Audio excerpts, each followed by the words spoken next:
Ridwan Kamil tampil beda saat laporan ke Bareskrim Polri, rambut pelontos dan tampilan sederhana.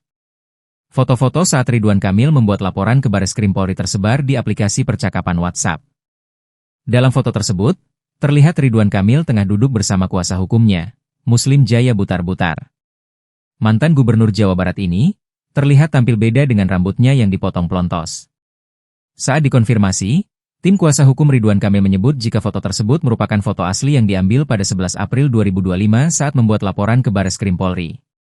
Laporan Ridwan Kamil ke Bareskrim Polri pun telah diterima dengan nomor laporan LP B1744-2025 SPKT Bareskrim Polri tertanggal 11 April 2025.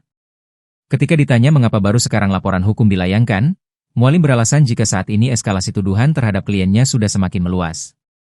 Menurutnya, meski laporan sudah dilayangkan namun kemungkinan untuk mediasi masih terbuka, selama ada itikat baik dari terlapor.